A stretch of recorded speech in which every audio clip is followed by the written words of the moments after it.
आकाशवाणी भोपाल से प्रस्तुत है प्रादेशिक समाचार। नमस्कार, समाचारों के साथ मैं धारणा सचदेव। पहले मुख्य समाचार। मुख्यमंत्री शिवराज सिंह चौहान ने कहा, बाढ़ प्रभावित लोगों को उनके नुकसान का सर्वे कर उचित राशि शीघ्र दिलाई जाएगी। जेईई परीक्षा शुरू, प्रदेश से शामिल हो रहे हैं 47,000 से ज्यादा छात्र। कोरोना संक्रमितों की संख्या 65,000 से अधिक, अब तक 49,000 से ज्यादा लोग हुए स्वस्थ। और अनंत चतुर्दशी पर आज घर घर में हो रहा है भगवान गणेश की मूर्ति का विसर्जन। अब समाचार विस्तार से। मुख्यमंत्री शिवराज सिंह चौहान ने आज देवास और सीहोर जिले के बाढ़ प्रभावित इलाकों की स्थिति का जायजा लिया। देवास से हमारे संवाददाता ने बताया है कि मुख्यमंत्री ने जिले के नेमावर के प्रभावित इलाके में पीड़ितों से संवाद किया। इस दौरान उन्होंने कहा कि बाढ़ से नुकसान तो हुआ है, लेकिन पुलिस प्रशासन, एनडीआरएफ सहित कई लोगों ने इस आपदा में जनहानि नहीं होने दी। उन्होंने कहा कि बाढ़ प्रभावित लोगों को उनके मकान, खेत और फसलों के नुकसान का सर्वे कर उचित राशि शीघ्र दिलवाई जाएगी। श्री चौहान ने कहा कि सरकार बाढ़ पीड़ितों की हर संभव मदद करेगी। इस दौरान मुख्यमंत्री ने नेमावर में फ्लाईओवर ब्रिज के निर्माण की घोषणा भी की।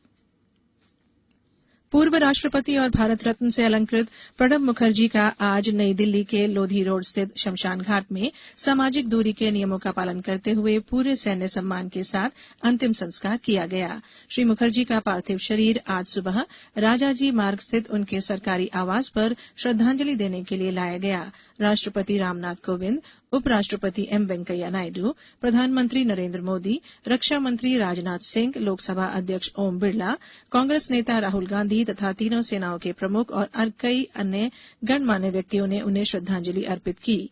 सरकार ने पूर्व राष्ट्रपति के सम्मान में 7 दिन के राजकीय शोक की घोषणा की है। देश में कोविड-19 के रोगियों के स्वस्थ होने की दर में और सुधार होने से यह 76.94% हो गई है। पिछले 24 घंटों के दौरान लगभग 65,000 से अधिक रोगी स्वस्थ हुए हैं। केंद्रीय स्वास्थ्य मंत्रालय ने कहा है कि अब तक लगभग 28,40,000 लोग ठीक हो चुके हैं। इस समय कुल संक्रमित लोगों में से केवल 21.29% रोगी ही संक्रमित हैं, जिनका इलाज चल रहा है। मंत्रालय ने कहा है कि स्वस्थ होने वालों की संख्या अगस्त के आखिरी सप्ताह में जुलाई के पहले सप्ताह के मुकाबले 4 गुना अधिक हो गई है। प्रभावी तरीके से नमूनों की जांच और रोगी के संपर्कों का पता लगाने तथा उपचार करने से बड़ी संख्या में लोग स्वस्थ हुए हैं और मरने वालों की संख्या भी कम हुई है। इस समय देश में कोरोना से होने वाली मृत्यु दर 1.77% है। देश के शीर्ष इंजीनियरिंग कॉलेजों में प्रवेश के लिए संयुक्त प्रवेश परीक्षा जेईई पूरी तैयारी के साथ आज शुरू हुई। लगभग 660 केंद्रों पर 6 सितंबर तक आयोजित होने वाली परीक्षा के लिए लगभग 9,58,000 उम्मीदवारों ने पंजीकरण कराया है। कोविड महामारी के दौरान आयोजित होने वाली यह ऐसी पहली परीक्षा है जिसमें लगभग 10 लाख छात्रों के लिए 600 से अधिक केंद्र बनाए गए हैं। प्रदेश में 11 जिलों में 26 परीक्षा केंद्रों पर सोशल डिस्टेंसिंग सहित स्वास्थ्य विभाग की गाइडलाइंस का खास ख्याल रखा गया। राजधानी भोपाल में इस परीक्षा के लिए 4 केंद्र बनाए गए हैं। प्रशासन द्वारा विद्यार्थियों को सेंटर तक पहुंचाने के लिए परिवहन की सुविधा भी दी गई।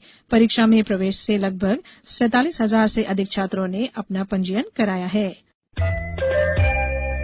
ये समाचार आप आकाशवाणी भोपाल से सुन रहे हैं। हमारे समाचारों को अब आप कभी भी और कहीं भी अपनी सुविधा के अनुसार सुन सकते हैं। ये समाचार बुलेटिन यूट्यूब, ट्विटर और फेसबुक पर AIR न्यूज भोपाल पेज पर सुने जा सकते हैं। इसके अलावा आप हमारी वेबसाइट newsonair.com पर या AIR न्यूज ऐप पर भी समाचार सुन सकते हैं। ब्रेक के बाद समाचारों में एक बार फिर आपका स्वागत है। प्रदेश में कोरोना संक्रमितों की संख्या बढ़कर 65,000 से अधिक हो गई है। वहीं 49,000 से ज्यादा लोग कोरोना को मात दे चुके हैं।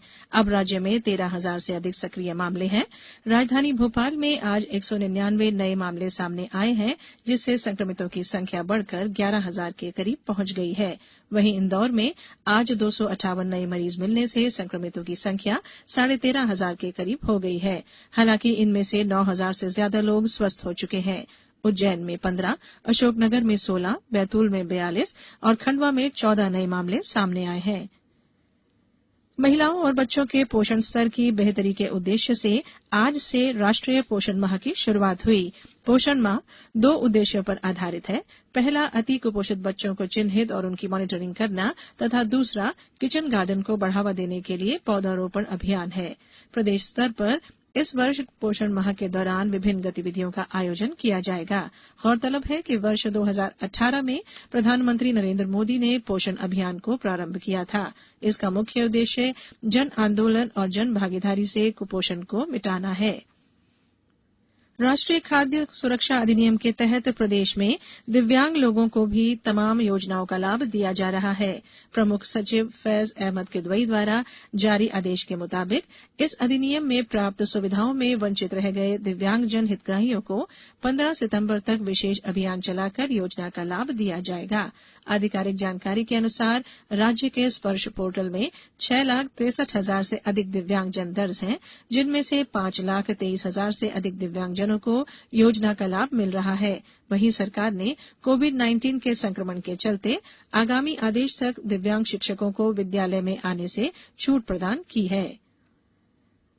उमरिया जिले के बैगा एवं कोल जनजाति की लोक कथाओं और लोक परंपराओं को संरक्षित करने के लिए जिला प्रशासन द्वारा अभिनव प्रयास परिपाटी के तहत लेखन प्रतियोगिता आयोजित करने का निर्णय लिया गया है। पेश है हमारे उमरिया संवाददाता की खबर पर एक रिपोर्ट। इस प्रतियोगिता में विद्यालयों में अध्ययनरत बैगा और कोल जनजाति के विद्यार्थी अपने परिजनों, वरिष्ठों और समाज के प्रमुख लोगों से जानकारी संकलित कर अपने विद्यालय में लेख प्रस्तुत करेंगे। कलेक्टर संजीव श्रीवास्तव ने बताया है कि इन लोक परंपराओं को पीढ़ी दर पीढ़ी आगे बढ़ाने का काम ये जनजाति कर रही है, जिसके संरक्षण, संवर्धन और डॉक्यूमेंटेशन के लिए ये प्रयास किया जा रहा है।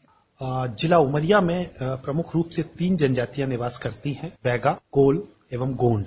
इनमें से बैगा एवं कोल की संख्या अपेक्षाकृत कम है और इनके संबंध में, इनकी लोक कथाओं, इनकी संस्कृति, इनकी परंपराओं, इनकी बोली के संबंध में डॉक्यूमेंटेशन कम किया गया है। इस उद्देश्य को लेकर जिला प्रशासन ने एक मुहिम शुरू की है। वहीं जनजाति समाज के प्रतिनिधि बाला सिंह टेकाम ने बताया है कि निश्चित ही इस पहल का लाभ जनजाति के बच्चों को मिलेगा। एक लंबी श्रृंखला है और समृद्ध संपदा है इनके पास। शिक्षा विभाग ने परिपाटी नाम से एक प्रतियोगिता लेके आया हुआ है। निश्चित रूप से बैगा और कोल बच्चों को इसका लाभ मिलेगा। लोक परंपराओं को आने वाली पीढ़ी तक पहुंचाने की ये पहल निश्चित रूप से सराहनीय है। उमरिया से संतोष गुप्ता की रिपोर्ट के साथ समाचार कक्ष से मैं संयुक्ता बैनर्जी। प्रदेश में आज अनंत चतुर्दशी का पर्व उत्साह से मनाया जा रहा है। इस अवसर पर घर घर बिराजे गणपति की मूर्तियों का विसर्जन किया जा रहा है। राज्य सरकार ने भगवान गणेश की मूर्तियों को इकट्ठा करने के लिए वार्ड स्तर पर केंद्र बनाए हैं।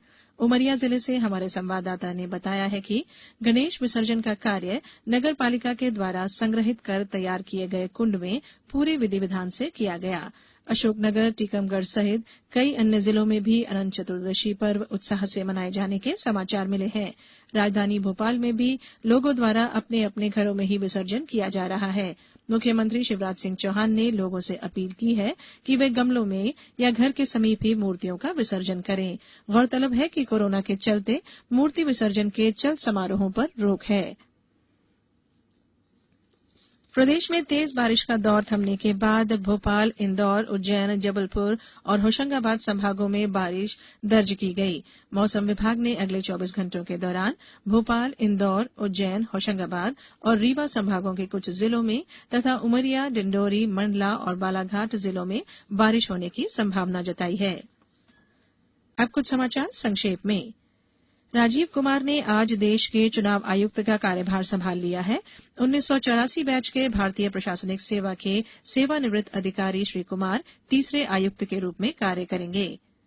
अल्पसंख्यक एवं पिछड़ा वर्ग कल्याण मंत्री रामखिलावन पटेल ने कहा है कि राज्य में वक्फ बोर्ड की संपत्तियों को देखरेख इस तरह से की जाए जिससे बोर्ड की आय बढ़ सके।